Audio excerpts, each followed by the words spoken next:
गणपती बाप्पा मोरया, मंगल मूर्ती मोरया. आजचा दिवस खूप खास आहे कारण आज आहे गणेश चतुर्थी. आज आपल्या लाडक्या बाप्पाचे म्हणजेच गणपती बाप्पाचे प्रत्येक घराघरात व गल्लीबोळात आगमन झालेले आहे. आज सगळीकडे ढोल ताशाचा गजर, फुलांचा सुवास व भक्ती भावनेने भरलेले वातावरण आहे. पण मित्रांनो, बाप्पा आले तेवढ्या भक्तीने व तेवढ्याच पर्यावरणपूरक पद्धतीने त्यांचे स्वागत करूया का? नमस्कार मित्रांनो, मी मानसी ह्या माझ्या YouTube चॅनलमध्ये आपल्या सर्वांचे सहर्ष स्वागत आहे. आपल्याला माहिती आहे, लोकमान्य टिळकांनी हा सण सामाजिक केला. समाज एकत्र यावा हा त्यामागचा हेतू होता.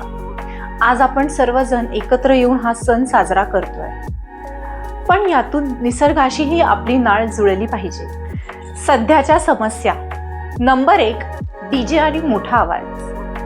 आरोग्यासाठी हानिकारक व तसेच प्राणी पक्ष्यांसाठीही त्रासदायक. जर गणपती बाप्पा स्वतः बोलत असता तर तो हे नक्की म्हणाला असता की माझ्या आरतीला कुठलाही डीजे लावू नका. नंबर 2, पीओपी मूर्ती. पाण्यात विरघळत नाही व तसेच नदी तलावांचे पाणी दूषित होते. नंबर 3, प्लास्टिक आणि थर्माकोलची सजावट. वर्षानुवर्ष नष्ट होत नाही. पर्यावरणपूरक उपाय आजपासूनच ठरवूया. नंबर 1, डीजे नाही, भजन व पारंपरिक वाद्याचा वापर करूया. नंबर 2, शाडू मातींच्या मूर्त्यांचा वापर करूया, जेणेकरून विसर्जनानंतर झाडे उगवतील.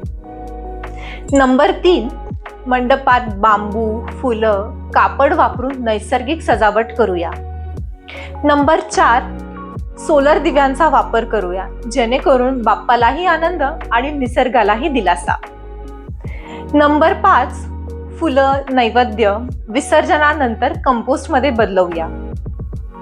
मित्रांनो, गणेश चतुर्थी म्हणजे केवळ भक्ती नव्हे तर समाज आणि निसर्गासाठी जबाबदारीही आहे. आज आपण बाप्पाचं स्वागत करताना पर्यावरणपूरकतेचीही शपथ घेऊया.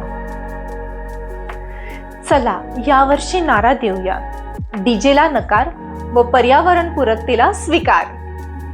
गणपती बाप्पा मोरया, मंगल मूर्ती मोरया.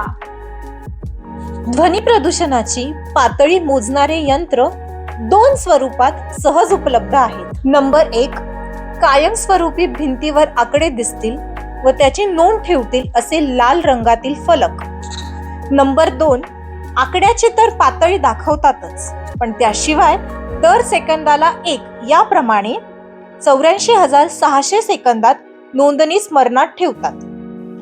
जर तुम्हाला माझा हा व्हिडिओ आवडला असेल तर हा व्हिडिओ नक्कीच आपल्या मित्रांसोबत शेअर करा, लाईक करा आणि सबस्क्राईब करा.